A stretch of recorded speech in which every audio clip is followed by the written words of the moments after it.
మహాగణాధిపతయే నమః. ఓం గురుభ్యో నమః. ఓం శ్రీమాత్రే నమః. పరమేశ్వర స్వరూపమైనటువంటి జ్యోతిష, వాస్తు మరియు ఇతర అనేకమైనటువంటి శాస్త్రములను మనకు అందించినటువంటి మహర్షులకి నమస్కారం. హయగ్రీవ హయగ్రీవ హయగ్రీవేతి యో వదేత్ తస్య నిస్సరతే వాణి జహ్నుకన్యా ప్రవాహవత్. అరుణాం కరుణాతరంగితాక్షీం ధృతపాశాంకుశపుష్పబాణచాపాం అనిమాదిభిరావృతాం మయూకైః అహమిత్యేవ విభావయే భవానీం. శ్రీమాత్రే నమః. ప్రేక్షకులకి ఆ లలితాంబిక అమ్మవారి యొక్క అనుగ్రహం పరిపూర్ణంగా కలగాలని మనస్ఫూర్తిగా కోరుకుంటూ మనం ఈరోజు వార ఫలితాల్లో 9వ తేదీ నుంచి 15వ తేదీ వరకు 12 లగ్నాల వారికి, లగ్నం తెలియని వారు రాశిని చూసుకున్నాం. ఇక్కడ కన్ఫ్యూజన్ ఏమీ లేదు.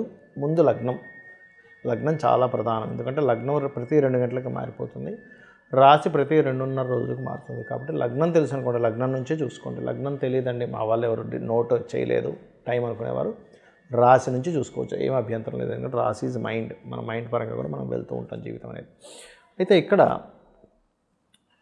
ఈ వారం ఈ గ్రహస్థితి ఎలా ఉంది అని చూసుకున్నట్లయితే మనకి శని, రాహు, కేతువు, గురువు అంటే వృషభంలోని, కన్యలోని, కుంభంలో ఉండే శని, మీనంలో ఉండే రాహు అలాగే ఉంటారు. కాకపోతే గ్రహాలు కొన్ని మాత్రం మారుతాయి. శుక్రుడు ఇక్కడే ఉంటున్నాడు మీనంలోనే, కుజుడు వక్రించి ఇక్కడే ఉంటున్నాడు, చంద్రుడు ఈ మిథునం నుంచి కన్య వరకు సంచారం జరుగుతుంది ఈ వారము. ఈ రవి బుధులు ఇద్దరూ మాత్రం రవి 13వ తేదీ కుంభంలోకి, బుధుడు 11వ తేదీ కుంభంలోకి మారుతున్నాడు. ఈ యొక్క గ్రహస్థితిని అనుసరించి ద్వాదశ లగ్న లేదా రాశుల వారికి ఏ విధంగా ఉండబోతుంది, ఇటువంటి విషయాల పట్ల జాగ్రత్త వహించాలి, ఏ దేవతారాధన చేసుకోవాలి, ఏ గ్రహ ఆరాధన చేసుకోవాలి అనేటువంటి విషయాలు చెప్తుంది నేనైనప్పటికీ కూడా చెప్పిస్తుంది సాక్షాత్ లలిత అమ్మవారిగా భావిస్తూ ఒక్కొక్క లగ్నం గురించి మనం తెలుసుకుందాం. కర్కాటక లగ్నము, కర్కాటక రాశి. కర్కాటకం వారి కనుక చూసుకున్నట్లయితే రాశినాథుడు 12వ స్థానంలో ఉన్నాడు ప్రస్తుతం.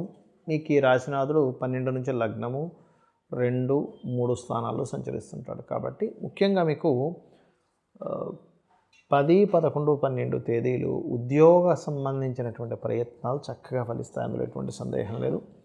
అదేవిధంగా కాస్త ధన సంబంధించినటువంటి విషయం, ఎందుకంటే ధనాధిపతి వెళ్ళి శనితో కలిసి ఉన్నాడు. బుధాదిత్య యోగంలో ఉన్నప్పటికీ శనితో కలిసినందుకు కొంచెం కొన్ని ధన సంబంధించిన విషయంలో, కుటుంబీకులకు సంబంధించిన విషయంలో కొన్ని సీక్రెట్గా వాళ్ళకి తెలియకుండా కొన్ని చేయడం వల్ల, లేకపోతే వాళ్ళు ఏదైనా సీక్రెట్గా కొంత ఫైనాన్షియల్ మ్యాటర్స్ విషయంలో చేశారనో కొంత ఘర్షణ యోగం చూపిస్తుంది. మీరు ఎవరితోనైనా అగ్రిమెంట్స్ అవి రాసుకునేటప్పుడు కాస్త గణపతిని తలుచుకుని అగ్రిమెంట్స్ రాసుకోండి. ఈ వారం అంతా కూడా మీకు ఎక్కువగా ఏ విషయాల్లో బాగా అనుకూలంగా ఉంది అని చెప్పి చూసుకున్నట్లయితే రాజకీయ పరంగా చాలా చాలా అనుకూలంగా ఉంది.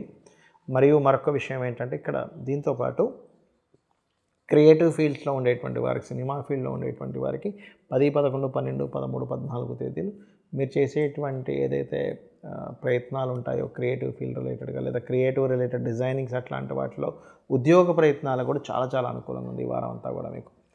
దాదాపుగా 10వ తేదీ నుంచి 14వ తేదీ వరకు. కాకపోతే 15వ తేదీ మాత్రం మీరు ఏదైనా అగ్రిమెంట్స్ చేసేటప్పుడు కాస్త చూసి అగ్రిమెంట్స్ చేయండి. అదేవిధంగా ఈ ప్రాపర్టీ మూలంగా ధనయోగం కూడా ఈ వారం ఎక్కువగా చూపిస్తుంది మీకు. సంతాన సంబంధించిన, రాజకీయ సంబంధించిన విషయాల్లో అయితే చాలా అనుకూలంగా ఉందని చెప్పుకున్నాము. మరియు లోన్స్ లభిస్తాయి చక్కగా. హోమ్ లోన్స్ లాంటివి ప్రయత్నం చేసినట్లయితే 100% లభించేటువంటి యోగం చూపిస్తుంది. కాకపోతే వివాహ ప్రయత్నాలు, వివాహ సంబంధించిన విషయంలో మాత్రం కొంచెం ఎక్కువ ప్రయత్నం చేయాలి. అందులోని ప్రత్యేకంగా కొంచెం మేనమామ వరుస వారితోని, ఎందుకంటే ఈ యొక్క శని బుధుడితో కలిసి ఉన్నాడు కాబట్టి కాస్త బంధువర్గం వారితో చేసే ప్రయత్నాలు అవి కొనసాగుతూ ఉంటాయి. కాకపోతే వివాహ సంబంధించినటువంటి విషయంలో రెండవ వివాహం కోసం ఎవరైతే ప్రయత్నం చేస్తారో ఆ యొక్క ప్రయత్నం మాత్రం ఖచ్చితంగా, అంటే ఒక మొదటి వివాహం ఏదైనా డిస్టర్బ్ అయ్యి రెండవ వివాహం కోసం చేసే ప్రయత్నాలు మాత్రం ఖచ్చితంగా 100% ఆ యొక్క ప్రయత్నం సఫలీకృతం అవుతుంది. అదేవిధంగా మీరు ప్రత్యేకంగా 12లో కుజుడుంటూ 3వ స్థానంలో ఉండే కేతువు మీద దాని యొక్క దృష్టి ఉంది. కాబట్టి ఏదైనా ఒక ల్యాండ్కి అడ్వాన్స్ ఇచ్చేటప్పుడు కానీ, లేనట్లయితే ఏదైనా ఒక అగ్రిమెంట్స్ రాసుకునేటప్పుడు కానీ 1కి 4 సార్లు చూసి అందులో మ్యాటర్ ఏముందో చూసి అగ్రిమెంట్స్ చేయండి. అదేవిధంగా ఇంకా తప్పనిసరి అగ్రిమెంట్ చేయాల్సి వస్తే మంగళవారం మాత్రం ఎట్టి పరిస్థితుల్లో చేయకండి. మరియు సుబ్రహ్మణ్యేశ్వర స్వామిని, గణపతిని మనసులో తలుచుకొని అగ్రిమెంట్ చేయండి, అప్పుడు ఇబ్బంది అనేటువంటిది ఉండదు. ఇక మీరు చేయవలసినటువంటి దేవతారాధన ఎక్కువగా స్కందుని యొక్క ఆరాధన, గణపతి యొక్క ఆరాధన చేయండి అనే విధాలు మీకు బాగుంటుంది. ఈ వీడియోలో ముఖ్యంగా 3 ముఖ్యమైనటువంటి విషయాల కోసం నేను మీకు చెప్పనున్నాను. చాలామంది వీటి గురించి భయపడిపోతూ ఉంటారు. అదేమిటంటే, ఒకటి ఏలినాటి శని, రెండవది కాలసర్ప దోషం ఉందనేటువంటి దాంతోని, మూడవది వాళ్ళు ఏమి చేపట్టినా సరే కలిసి రావట్లేదు. ఏమిటి ఇన్ని సంవత్సరాలు ఇంతేనా అనేటువంటి ఈ మూడిటికి ఈరోజు నేను మీకు పరిష్కారం చెప్తాను. ఒకటి ఏలినాటి శని లేదా అర్ధాష్టమ శని, అష్టమ శని. గుర్తుపెట్టుకోండి, దీని గురించి మీరు పెద్దగా బెంగపడకండి.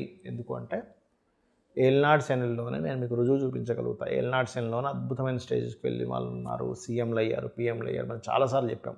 మోడీ గారు కూడా ఏలినాటి శనిలోనే ఆయన వృశ్చిక రాశి, ఏలినాటి శనిలోనే ఆయన పీఎంగా కూడా కొనసాగారు. ఇప్పుడు అర్ధాష్టమ శని కూడా నడుస్తుంది. అలాగే స్వర్గీయ ఎన్టీ రామారావు గారు కావచ్చు, అనేకమైన వారు, నారా చంద్రబాబు నాయుడు కావచ్చు, మొన్నటి వరకు ఉన్నటువంటి జగన్ కావచ్చు, ఆయన అష్టమ శనిలోనే అయ్యారు. ఇట్లా రకరకాల ఉన్నాయి. అయితే ఒకటి ఇక్కడ నేను మీకు ఈ ఉదాహరణ ఎందుకు చెప్తున్నానంటే, కేవలం శ్రమనిస్తాడు కానీ మీ విజయానికి ఎక్కడ ఆపడు. అంటే అదేమిటండి, మరి కొన్ని పనులు ఆగిపోతుంటాయి కదండి అంటే, ఒక విషయం గుర్తుపెట్టుకోండి. మనం ఒక మార్గంలో వెళ్తున్నాం, అక్కడ వెళ్తున్నటువంటి మార్గం బ్లాక్ అయింది, ఇంకొక మార్గం మనం వెతుక్కుంటాం. అంటే ఏమిటి, అప్పటి వరకు మనకు తెలిసింది ఒకటే మార్గం, కానీ ఆ మార్గం ఆగడం వల్ల ఇంకో మార్గం కూడా మనకు తెలిసింది. ఆ రకంగా మనకి మన జీవితంలో విజయం పొందడానికి ఎన్ని మార్గాలు అన్వేషించాలో అన్ని మార్గాలు అన్వేషించేటువంటి ఒక గొప్ప యోగాన్ని అనుకోండి, లేనట్లయితే ఒక గొప్ప మార్గాన్ని కానివ్వండి, ఆ యొక్క శని భగవానుడు మనకు చూపిస్తాడని అర్థం చేసుకుంటూ, శని యొక్క ప్రభావం మీ మీద ఎక్కువగా పడకుండా ఉండాలి అంటే, మధ్యాహ్నం పూట నిద్రపోకండి దయచేసి. ఏజ్డ్ పర్సన్స్ లేదా చిన్నపిల్లలు, స్త్రీలకి సంబంధం లేదు. యువకులు మాత్రం అసలు నిద్రపోతే శని ప్రభావం పెరుగుతుంది. వీలైతే శని భగవానుడికి శనివారం తైలాభిషేకం చేయండి. బెల్లము గోవుకు తినిపించండి. ఆంజనేయ స్వామి ఆలయం కానీ, సుబ్రహ్మణ్యేశ్వర స్వామి ఆలయానికి కానీ, లేదా మన నరసింహస్వామి ఆలయానికి కానీ వెళ్తుండండి, లేదా అమ్మవారి ఆలయానికి కానీ నిత్యము వెళ్తుంటే దీని ప్రభావం ఉండదు. ఇక రెండవది కాలసర్పదోషం. కాలసర్పదోషం అనేటువంటిది ఫస్ట్ నేను మీకు క్లారిటీ ఇస్తాను. కాలసర్పదోషం ఎలా చూడాలంటే, రాహు కేతువులకి మధ్యలో, అంటే ఇప్పుడు చూడండి, ఇప్పుడు ఉదాహరణకి ఇక్కడ రాహు, ఇక్కడ కేతువు ఉన్నాడు. గ్రహాలన్నీ ఒకవైపు ఉండాలంటే అటువైపు కానీ, అంటే రాహుకేతువులకి ఈ 5 రాసుల్లో కానీ, లేదా ఈ 5 రాసుల్లో కానీ ఉండాలి. రాహుకేతువులు ఎక్కడున్నా మీ జన్మజాతం, దాన్ని కాలసర్పదోషం అంటారు. అయితే ఈ కాలసర్పదోషం కూడా కాలానికి, అంటే కాలంలో ఏం జరుగుతుందంటే, ఒక దేశంలో యుద్ధం వస్తుందా, కరువు వస్తుందా, లేనట్లయితే ఆర్థికంగా బాగా పుంజుకుంటుందా, అంటే బాగా పైకి లేస్తుందా, లేకపోతే కింద పడిపోతుందా, భూకంపాలు వస్తాయని చెప్పేదాన్ని కాలసర్పదోషం చూడమన్నారు. పర్సనల్ చార్ట్కి ఎక్కడా చూడకండి దయచేసి. ఎందుకంటే గొప్ప వాళ్ళు ఉన్నారు. 140 మంది ప్రెసిడెంట్లు ఉన్నారు ప్రపంచ దేశాల్లో కాలసర్పదోషం ఉన్నవాళ్ళు. మరి వాళ్ళు ఎదిగారుగా అనేది ఒక్కసారి మనం నిజంలో మాట్లాడుకోవాలి. ఎంతసేపు కాలసర్పదోషం ఉంది, నా జీవితం ఇంక ఇంతేనేమో, ఏమీ ఇంకా కొనసాగదేమో ముందుకు అనేటువంటి దీంట్లో ఉండకండి. మెగాస్టార్ చిరంజీవికి కూడా కాలసర్పదోషం ఉంది. అంటే మనం ఇక్కడ ఎందుకు చెప్తున్నా అంటే, ఉదాహరణ, అంత గొప్ప వ్యక్తులుగా అయినప్పుడు మనం ఎందుకు ఆగిపోతాము, జీవితంలో ఏమీ ఆగిపోము అనేటువంటి దాన్ని ఫస్ట్ మీరు మైండ్లో పెట్టుకోండి. ఒకవేళ మీకు అంతగా కనుక అమ్మో కాలసర్పదోషం ఉందని మీకు ఎక్కడో ఇంకా లోపల ఉంటే, చక్కగా కాళహస్తికి వెళ్ళి ఆ పరమేశ్వరుని దర్శనం చేసుకోండి.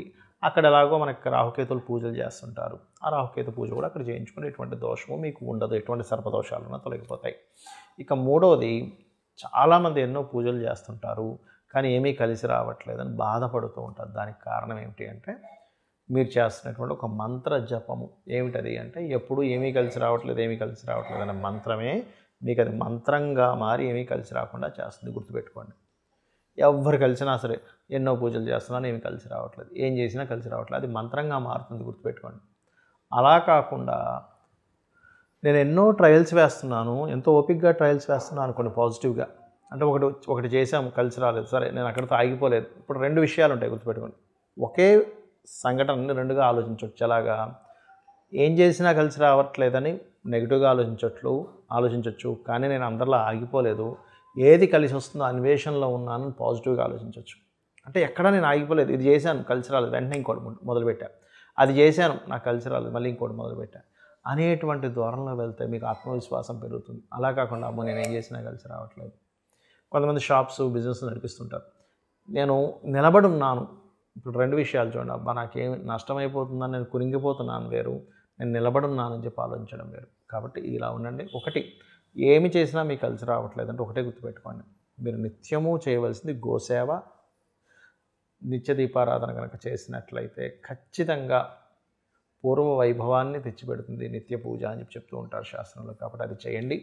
మరొకటి ఏంటంటే నిత్యము లలితా సహస్రనామాల యొక్క శ్రవణము లేదా పఠనము చేయండి. ఇవాళ రేపు అందరికీ అప్పులు, ఫైనాన్షియల్ ప్రాబ్లమ్స్ ఉంటాయి. దానికి పర్టికులర్గా ఓం అపర్ణాయే నమః అనే నామాన్ని నిత్యము జపించండి. ఖచ్చితంగా అమ్మవారి యొక్క అనుగ్రహంతో మీ యొక్క అప్పుల బాధలు తొలగుతాయి. అదేవిధంగా ఓం సంపత్కరీ సమారూఢ సింధుర వ్రజసేవితాయే నమః అనే నామస్మరణ చేయండి. 100% మీరు ఏదైతే ఇప్పుడు ఫైనాన్షియల్గా ఇబ్బంది పడుతున్నారో తగ్గుతుంది.